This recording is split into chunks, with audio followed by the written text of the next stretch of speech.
ಈಗ ಈ ಗ್ಲಾಸ್ನಲ್ಲಿ ನೀರಿದೆ ಅಂತ ಅನ್ನೋದು ಎಷ್ಟು ನಿಜನೋ ಹಾಗೆ ಗ್ಲಾಸ್ ಅರ್ಧ ಖಾಲಿಯಾಗಿದೆ ಅಂತ ಅನ್ನೋದು ಕೂಡ ಅಷ್ಟೇ ನಿಜ. ಆದರೆ ಮ್ಯಾಟರ್ ಆಗೋದು ನಿನಗೆ ಯಾವ್ದು ಜಾಸ್ತಿ ನಿಜ ಅನಿಸುತ್ತೆ ಅನ್ನೋದ್ರ ಮೇಲೆ.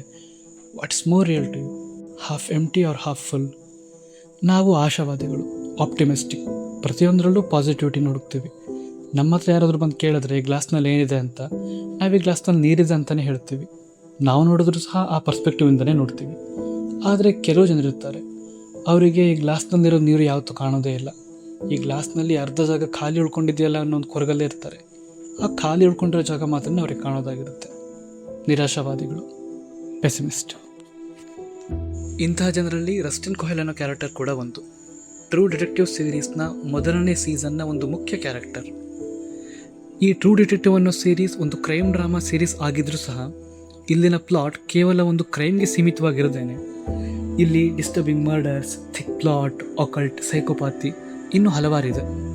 ಈ ಶೋ ಇಬ್ಬರು ಡಿಟೆಕ್ಟಿವ್ಸ್ ಒಂದು ಕೇಸ್ನ ಯಾವ ರೀತಿ ಸಾಲ್ವ್ ಮಾಡ್ತಾರೆ ಅನ್ನೋದ್ರ ಜೊತೆಗೆ ಆ ಕೇಸ್ನ ಸಾಲ್ವ್ ಮಾಡ್ತಾ ಇರಬೇಕಾದ್ರೆ ಆ ಕೇಸ್ನಿಂದ ಇವರು ಯಾವ ರೀತಿ ಪ್ರಭಾವಕ್ಕೊಳಗಾಗ್ತಾರೆ, ಹಾಗೆ ಆ ಕೇಸ್ನ ಸಾಲ್ವ್ ಮಾಡ್ತಾ ಮಾಡ್ತಾ ಅವರಿಬ್ಬರ ನಡುವೆ ಸಂಬಂಧ ಯಾವ ರೀತಿ ಸಾಗಿ ಬರುತ್ತೆ, ಇನ್ನೂ ಹಲವಾರು ಅಂಶಗಳನ್ನು ಚರ್ಚಿಸುತ್ತೆ. ಅಷ್ಟಕ್ಕೂ ಸಹ ಇವರಿಬ್ಬರು ಎರಡು ವಿಭಿನ್ನ ವ್ಯಕ್ತಿತ್ವವುಳ್ಳ ಡಿಟೆಕ್ಟಿವ್ಸ್. ಎರಡನೇ ಡಿಟೆಕ್ಟಿವ್ ಮಾರ್ಟಿನ್, ಇವನೊಬ್ಬ ಸಾಂಸಾರಿಕ ವ್ಯಕ್ತಿ, like most of the people. ಇವನಿಗೊಂದು ಕುಟುಂಬ ಇದೆ, ಇವನಿಗೆ ಹೆಂಡತಿ ಮಕ್ಕಳು ಎಲ್ಲ ಇದ್ದಾರೆ. He's a family man. ಇವನದೊಂದು ನಾರ್ಮಲ್ ಜೀವನ, ನಾರ್ಮಲ್ ಕ್ಯಾರೆಕ್ಟರ್. ಆದರೆ ಈ ಮಾರ್ಟಿ ಎಷ್ಟು ನಾರ್ಮಲ್ ಇದಾನೋ ಈ ರಸ್ಟಿನ್ ಅನ್ನೋನು ಅಂದರೆ ಮೊದಲನೇ ಡಿಟೆಕ್ಟಿವ್ ಅಷ್ಟೇ ವಿಯರ್ಡ್. ಇವನಿಗೆ ಸಂಸಾರ ಇಲ್ಲ, ಫ್ರೆಂಡ್ಸ್ ಇಲ್ಲ, ಜೊತೆಗೆ ಜನರ ಜೊತೆ ಬೆರೆಯುವಂಥ ಒಂದು ಸೋಷಿಯಲ್ ಸ್ಕಿಲ್ಸ್ ಇಲ್ಲ. ಯಾರಾದರೂ ಇವನ ಜೊತೆ ಸೇರಬೇಕು, ಇವನ ಹತ್ರ ಬೆರಿಬೇಕು ಅಂತ ಹತ್ರ ಆದರೂ ಕೂಡ ರಸ್ಟಿನ್ ಹತ್ರ ಆ ಮತ್ತೊಬ್ಬ ವ್ಯಕ್ತಿ ಜೊತೆ ಹೇಳ್ಕೊಳ್ಳೋಕೆ ಯಾವ ರೀತಿ ವಿಷಯಗಳಿಲ್ಲ, ಹಂಚ್ಕೊಳ್ಳೋಕೆ ಅಂತ ರಸ್ಟಿನ್ ಹತ್ರ ಏನೇನೂ ಇಲ್ಲ. ರಸ್ಟಿನ್ ಮಾತಾಡೋಲ್ಲ, ಯಾವಾಗಲೂ ಸೈಲೆಂಟಾಗಿರ್ತಾನೆ. ಆದರೆ ರಸ್ಟಿನ್ ಒಂದು ಸಲ ಬಾಯಿ ತೆಗ್ದ, ಮಾತಾಡೋಕ್ಕೆ ಶುರು ಮಾಡ್ದ ಅಂತ ಅಂದರೆ ಬಾಕಿ ಜನ ಅವನ ಮಾತುಗಳನ್ನು ಕೇಳಿ ಅವನಿಂದ ದೂರ ಉಳ್ಕೊಳ್ಳೋದನ್ನೇ ಪ್ರಿಫರ್ ಮಾಡ್ತಾರೆ. I think human consciousness was a tragic misstep in evolution. We became too self-aware. Nature. ಜಗತ್ತಿನ ಬಗ್ಗೆ ರಸ್ಟ್ಗೆ ಒಂದು ರೀತಿ ನಿಹಿಲಿಸ್ಟಿಕ್ ಆರ್ ರ್ಯಾಡಿಕಲ್ ವ್ಯೂ ಇರುತ್ತೆ. ಅವನ ಪ್ರಕಾರ ಜೀವನ ಅಂತ ಅನ್ನೋದು ಒಂದು ದೊಡ್ಡ ವ್ಯರ್ಥತೆ. ಜೀವನ ಅರ್ಥ ಏನು ಅನಿಸ್ತಿರುತ್ತೆ ಅವನಿಗೆ. ಎಷ್ಟರ ಮಟ್ಟಿಗೆ ಅಂದರೆ ಅವನ ಪ್ರಕಾರ ಮನುಷ್ಯ ಪ್ರಜಾತಿ ತನ್ನ ಸಂತತಿ ಮುಂದುವರಿಸೋದನ್ನೇ ನಿಲ್ಲಿಸ್ಬಿಡ್ಬೇಕು. We should deny our biological program. ಎಲ್ಲ ಮನುಷ್ಯರು ಕೂಡ ತಮ್ಮ ಕೈ ಹಿಡ್ಕೊಂಡು ಲುಪ್ತವಾಗಿ ಹೋಗಬೇಕು, ನಶಿಸೋಗಬೇಕು. We should go extinct, let the world silent after you. ಯಾಕಂದರೆ ಈ ಜಗತ್ತಿನಲ್ಲಿ ಅನ್ನೆಸರಿ ಸಫರಿಂಗ್ಸ್, ಯಾತನೆಗಳೇ ಎಷ್ಟಿವೆ ಅಂತ ಅಂದರೆ ಇಂಥ ಜಗತ್ತಿನಲ್ಲಿ ನಾವು ಮತ್ತೊಂದು ಜೀವಿಗೆ ಜನ್ಮ ನೀಡಿ ಅದನ್ನು ಕೂಡ ಸಫರ್ ಮಾಡೋ ಥರ ಮಾಡೋದು meaningless. It's a sin.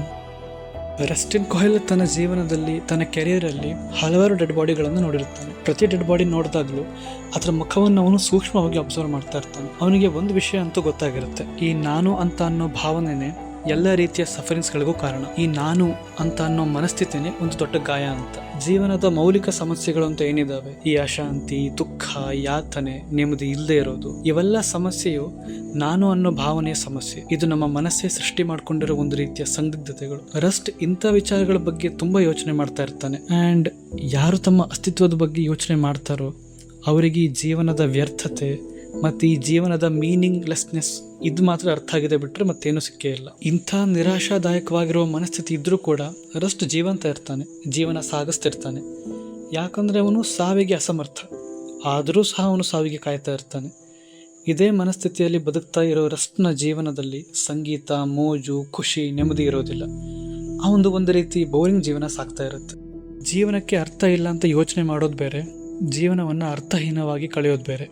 Rust ಜೀವನವನ್ನು ಎಷ್ಟೇ ಮೀನಿಂಗ್ಲೆಸ್, ವ್ಯರ್ಥತೆ ಅಂತ ಅಂದ್ಕೊಂಡಿದ್ರು ಸಹ, ಯೋಚನೆ ಮಾಡಿದರೂ ಸಹ ಅವನು ಕೂಡ ಜೀವನಕ್ಕೆ, ಜೀವಿಸೋದಕ್ಕೆ, ಬದುಕೋಕೆ ಅಂತ ಹೇಳಿ ಒಂದು ಕಾರಣವನ್ನು ಹುಡ್ಕೊಂಡಿರ್ತಾನೆ. ಅವನ ಲೈಫಿಗೂ ಕೂಡ ಒಂದು ಪರ್ಪಸ್ ಅಂತ ಇರುತ್ತೆ. ಯಾವ ರೀತಿ ಅವನು ಕ್ರೈಮ್ ಕೇಸಸ್ಗಳಿಗೆ ಆಬ್ಸೆಸ್ಟ್ ಆಗಿರ್ತಾನೋ, ಯಾವ ರೀತಿ ಅವನು ವಿಷಯಗಳನ್ನು ಪರ್ಸ್ನಲ್ ಆಗಿ ತಗೋತಾನೋ, ಇವೆಲ್ಲ ನೋಡಿದಾಗ ವಿಚಿತ್ರ ಅಂತ ಅನಿಸುತ್ತೆ. ಅವನು ತನ್ನನ್ನು ತಾನು ಒಬ್ಬ ನಿಹಿಲಿಸ್ಟ್ ಅಂತ ಕರ್ಕೊಳ್ಳೋದೇ ಆದರೆ ಅವನು ಎಲ್ಲರಿಗಿಂತಲೂ ಅನ್ಸಕ್ಸಸ್ಫುಲ್ ಆಗಿರೋ ನಿಹಿಲಿಸ್ಟ್. ರಸ್ಟ್ ಕೂಡ ಒಬ್ಬ ಸಂಸಾರಿ ಆಗಿರ್ತಾನೆ. ಆದರೆ ಅವನ 6 ವರ್ಷದ ಮಗಳನ್ನು ಅವನು ಒಂದು ಆಕ್ಸಿಡೆಂಟ್ನಲ್ಲಿ ಕಳ್ಕೊಂಡ ನಂತರ ಅವನ ಉಳಿದ ಫ್ಯಾಮಿಲಿ ಕೂಡ ಅವನ ಜೊತೆಗೆ ಇರಲ್ಲ. ಅವನು ಒಬ್ಬಂಟಿ ಆಗ್ತಾನೆ. ಈ ವಿಷಯ ಅವನಿಗೆ ಒಳಗಿಂದನೇ ಒಳಗೆ ನೋವು ಕೊಡ್ತಾ ಇರುತ್ತೆ, ಕಿರಿಕಿರಿ ಮಾಡ್ತಾ ಇರುತ್ತೆ. ಈ ಫಿಲಾಸಫಿ, ಕ್ರೈಮ್ ಕೇಸಸ್ಗಳಿಗೆ ಹೈಲಿ ಆಬ್ಸೆಸಿವ್ ಆಗಿರೋದು, ಇವೆಲ್ಲನೂ ಒಂದು ರೀತಿ ಪರದೆ ಥರ ಆಗಿರುತ್ತೆ. ಯಾವ ರೀತಿ ಪರದೆ ಅಂದರೆ, ತನ್ನ ಒಳಗಿರೋ ಒಂದು ಬೇಜಾರನ್ನ, ನೋವನ್ನ, ತನ್ನ ಮಗಳು ಇಲ್ಲದಿರುವಿಕೆಯನ್ನು, ತನ್ನ ಒಂಟಿತನವನ್ನು ಕವರ್ ಮಾಡ್ತಿರೋ ಪರದೆ ಥರ. ಒಂದು ವಯಸ್ಸಿನ ನಂತರ ಈ ಸಮಾಜದಲ್ಲಿ ನಮ್ಮ ಹತ್ರ ನಮ್ಮದೇ ಆದ ಒಂದು ಕುಟುಂಬ ಇಲ್ಲ, ಜವಾಬ್ದಾರಿಗಳಿಲ್ಲ ಅಂತ ಅಂದರೆ ಸಮಾಜಕ್ಕೆ ಈ ರೀತಿಯ ಜನ ಇಷ್ಟ ಆಗೋದಿಲ್ಲ. We became an odd piece. ಸಮಾಜ ಈ ರೀತಿ ವ್ಯಕ್ತಿಗಳನ್ನು ನೋಡಿ ಹೆದರುತ್ತೆ. ಯಾಕಂದರೆ ಯಾರು ಸೋಷಿಯಲ್ ಬ್ಲೂ ಪ್ರಿಂಟ್ನ ಪ್ರಕಾರ ನಡ್ಕೊಳ್ಳೋದಿಲ್ವೋ ಅವನು ಒಂದು ರೀತಿ ನಿಧಾನವಾಗಿ ಒಬ್ಬಂಟಿ ಆಗಿಬಿಡ್ತಾನೆ. ನಮ್ಮ ಅಕ್ಕಪಕ್ಕ ಬೇರೆ ವ್ಯಕ್ತಿಗಳು ಇರೋದಿಲ್ಲ ಅಂತ ಅಲ್ಲ, ಆದರೆ ನಮ್ಮ ಜೀವನ ಬಾಕಿಯವರ ಜೀವನದ ಜೊತೆಗೆ ಓವರ್ಲ್ಯಾಪ್ ಆಗ್ತಿರೋದಿಲ್ಲ. ನಮ್ಮ ಎಕ್ಸ್ಪೀರಿಯನ್ಸಸ್ ಉಳಿದವರವರ ಎಕ್ಸ್ಪೀರಿಯನ್ಸಸ್ ಜೊತೆಗೆ ಹೋಲಿಕೆ ಆಗ್ತಿರೋದಿಲ್ಲ. ಸಪೋಸ್ ಒಬ್ಬ ವ್ಯಕ್ತಿ ಜಾಬ್ ಮಾಡ್ತಿಲ್ಲ, ಖಾಲಿ ಕೂತಿದ್ದಾನೆ ಅಂತ ಅಂದರೆ ಅವನ ದಿನಚರ್ಯ ಬಾಕಿಯವರ ದಿನಚರ್ಯೆಗಿಂತ ವಿಭಿನ್ನವಾಗಿರುತ್ತೆ.